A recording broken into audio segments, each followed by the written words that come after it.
BBC 2024 সালে 13 মার্চের একটা প্রতিবেদনে দেখানো হয় যে ভারত থেকে একটি মাত্র পেঁয়াজও আমদানি করা সম্ভব হয়নি। এর আগেও আমরা এমন একটি ঘটনা দেখতে পাই দ্য বিজনেস স্ট্যান্ডার্ডের 2020 সালের একটি রিপোর্টে। সেখানে দেখানো হয় যে হঠাৎ করে আমাদের পেঁয়াজের দাম বেড়ে যায়। ভারত ল্যান্ড পোর্টে বাংলাদেশকে পেঁয়াজ পাঠানো একেবারে বন্ধ করে দেয় এবং আমাদের দেশ তখন পড়ে যায় বিপাকে। এবং এই ঘটনা কিন্তু আমরা প্রায় সকলেই জানি। অপরদিকে সাম্প্রতিক সময়ে আজকের পত্রিকার 5 সেপ্টেম্বর একটি প্রতিবেদনে উঠে আসে চাকরির জন্য ভারতে গিয়ে 3 জন নাগরিকের কিডনি হারানোর কথা। এবং এই সম্পর্কে হিন্দুস্তান টাইমেও একটা প্রতিবেদন প্রকাশ করা হয়। সেখানে বলা হয় বলিউড সিনেমা রান এ দেখা যায় একজন যুবককে চাকরির প্রতিশ্রুতি দিয়ে তার থেকে কিডনি বের করে নেওয়া হয়। ঠিক এই ঘটনাটায় বাস্তবে ঘটে ওই 3 জন বাংলাদেশের নাগরিকের সাথে। তাদেরকেও চাকরির প্রতিশ্রুতি দিয়ে ভারতে নিয়ে যাওয়া হয় এবং তাদেরকে ডাক্তারি পরীক্ষার নামে তাদের শরীর থেকে কিডনি বের করে নেওয়া হয়। স্বাধীনতার পর থেকে বন্ধু রাষ্ট্র হওয়ার সুবাদে ভারতকে একের পর এক ফেভার দিয়ে গেছে বাংলাদেশ, কিন্তু ধীরে ধীরে এই সম্পর্কটা দেওয়া নেওয়া থেকে সরে গিয়ে শুধুমাত্র দেওয়ার সম্পর্কে গিয়ে ঠেকেছে। আর বর্তমানে প্রকাশ্যে যে স্বেচ্ছাচারিতার জুলুমে তারা অংশ নিয়েছে, এখন আমাদের বিকল্প না ভেবে আর কোনো উপায় নেই। হ্যাঁ, হতে পারে আমাদের সাময়িকভাবে অর্থনীতিতে কিছু একটা বিরূপ প্রভাব পড়তেছে, বাট আমরা যদি দীর্ঘমেয়াদী চিন্তা করি এবং আমাদের রাষ্ট্রের সার্বভৌমত্ব চিন্তা করি তবে এটা অত্যন্ত জরুরি। তাই আজকে আমরা ভারতের সাথে বাংলাদেশের আমদানি রপ্তানির সম্পর্ক এবং ভারতের কোনো বিকল্প মার্কেট আমাদের হতে পারে কিনা এই সব বিষয়গুলো নিয়ে আজকে আলোচনা করব। So without further any delay let's jump into the video. এখানে প্রথমে একটা প্রশ্ন চলে আসে যে ভারতের সাথে আমরা কেন আমদানি রপ্তানি করি। এই প্রশ্নের উত্তরটা খুব সোজাসুজি যাওয়াটা কঠিন, তবে দ্য বিজনেস স্ট্যান্ডার্ডের একটা প্রতিবেদনে এর খুব সোজাসুজি উত্তর আমরা পাই। ভারত থেকে আমদানি রপ্তানি কেন, এর প্রশ্নের জবাবে তারা জানায় ভারত থেকে পণ্য আমদানি করতে একই সাথে যেমন খুব কম সময় লাগে, তার পাশাপাশি এই পণ্যগুলো অনেক সস্তা হয়ে থাকে এবং অপরদিকে ভারতে পণ্য রপ্তানি করতেও ঠিক একই রকম সুবিধাগুলো আমরা পাই। এর কারণে আমাদের হাজারো ভালো অপশন থাকার পরেও ভারত আমাদের কাছে সবসময় একটা বেটার অপশন। তবে কিছু ক্ষেত্রে আমরা অনেকটা বাধ্যও বটে। ওই যে বন্ধুত্বের খাতিরে ব্যবসা হলে যা হয়। কেন প্রশ্নের পরে সবথেকে গুরুত্বপূর্ণ প্রশ্ন হচ্ছে যে বাংলাদেশের সাথে ভারতের আসলে কতটুকু আমদানি রপ্তানি হয়ে থাকে। ভারতের সাথে বাংলাদেশের এই আমদানি রপ্তানি বেশ বিস্তৃত পরিসরে ছড়িয়েছে। ট্রেডিশনাল ট্যুরিজম, হেলথ, শিক্ষা খাত থেকে শুরু করে frontier technologies of nuclear science সহ স্পেস অ্যান্ড ইনফরমেশন টেকনোলজি সেক্টরগুলোতে দুইটা দেশের মধ্যে ব্যবসায়িক সম্পর্ক গড়ে উঠেছে বেশ কয়েক দশক ধরে। পরিসংখ্যানের দিকে তাকালে দেখা যায় 2022 সালে বাংলাদেশ ভারতে প্রায় $2 বিলিয়ন রপ্তানি করে, যেখানে বাংলাদেশের মার্কেটে ভারত রপ্তানি করে প্রায় $14 বিলিয়ন। হ্যাঁ, প্রায় 7 গুণ বেশি। আমরা সবসময় মনে করি বাংলাদেশ মনে হয় ভারত থেকে পেঁয়াজ এবং নানান ধরনের সবজি সব থেকে বেশি আমদানি করে থাকে, কিন্তু না, বাংলাদেশ ভারত থেকে যেটা সবচেয়ে বেশি আমদানি করে থাকে সেটা হচ্ছে রিফাইন্ড পেট্রোলিয়াম। এই রিফাইন্ড পেট্রোলিয়াম প্রায় $1.37 বিলিয়ন দিয়ে আমরা রপ্তানি করি এবং এর ঠিক পরেই রয়েছে পিওর কটন ইয়ার্ন, যা আমাদের মোট আমদানির 9.91%। এছাড়াও চিনি, ইলেকট্রিসিটি এবং গম আমাদের আমদানি তালিকার সবসময় উপরের দিকেই থাকে।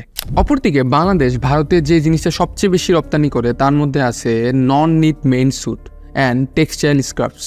টেক্সটাইল বা রেডিমেড পোশাকের পাশাপাশি বাংলাদেশ ভারতে একটা বড় অ্যামাউন্টের ভেজিটেবল অয়েলও রপ্তানি করে থাকে।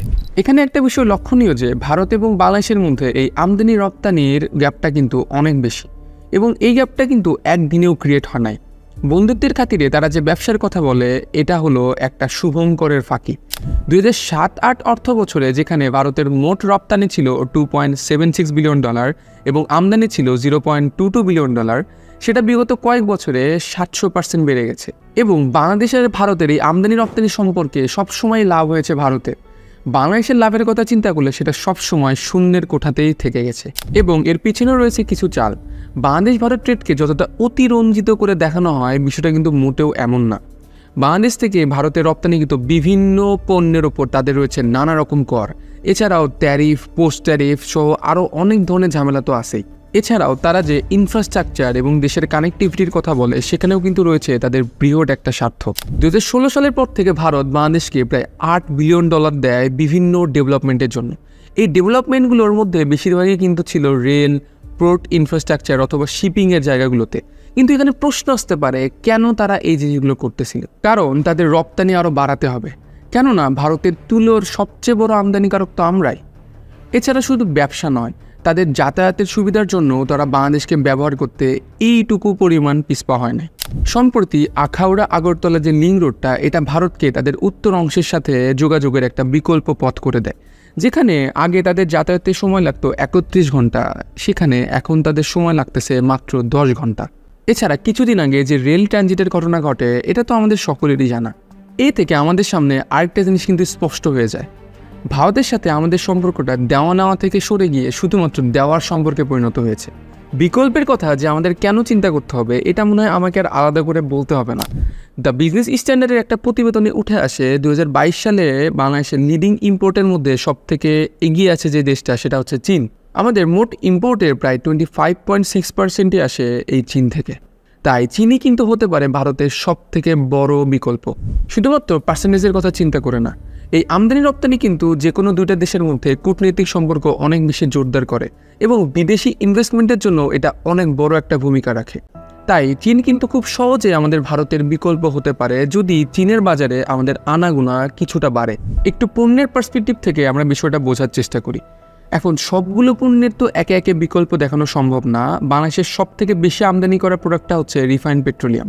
সো আমরা এইটার একটা ওভারভিউ দিয়ে জিনিসটা বোঝার চেষ্টা করি। মজার বিষয় হলো, বাংলাদেশ কিন্তু বেশ কয়েকটা দেশ থেকে এই রিফাইন্ড পেট্রোলিয়াম আমদানি করে থাকে। তার মধ্যে সবথেকে বেশি আমদানি করে মালয়েশিয়া থেকে, প্রায় $2.67 বিলিয়ন আমদানি করা হয় এখান থেকে। এরপরেই কিন্তু আসতেছে সিঙ্গাপুর। সো সিঙ্গাপুর কিংবা মালয়েশিয়া, এই দুইটাই কিন্তু আমাদের একটা বিকল্প রাস্তা হইতে পারে রিফাইন্ড পেট্রোলিয়ামের জন্য। দূরত্ব এবং শিপিং টাইমের বিচারে বা এর উপর ভিত্তি করে টাকার অ্যামাউন্টের দিকে তাকালেও কিন্তু ভারত সবসময় আমাদের সামনে একটা বেটার অপশন হিসেবে আবির্ভূত হয়। কিন্তু মালয়েশিয়া থেকে আমদানি করার ক্ষেত্রেও আমাদের কিন্তু নানা রকম সুযোগ সুবিধা রয়েছে, যার মধ্যে প্রথমেই হচ্ছে তাদের পণ্যের আন্তর্জাতিক মান এবং রিফাইনারিতে তাদের হাই এনভায়রনমেন্ট স্ট্যান্ডার্ড। এছাড়াও তাদের পণ্য কিন্তু ভারতের থেকে অনেক বেশি উন্নত। এবং আমাদের এই চলমান পরিস্থিতিতে আমাদের সার্বভৌমত্ব রক্ষা করার জন্য হলেও আমাদের বিকল্প একটা রাস্তা বের করা অত্যন্ত জরুরি। আজকের ভিডিওতে আমরা ভারত এবং বাংলাদেশের আমদানি রপ্তানি বিষয়টাকে একটু অ্যানালাইসিস করার চেষ্টা করেছি এবং এর বিকল্প পথগুলো নিয়েও কিছু কথা বলার চেষ্টা করেছি। এই পুরো ভিডিওতে যদি আপনার কোনো মতামত থাকে, অবশ্যই আমাদের কমেন্টে জানাবেন। This is Samina Sadat from fintech.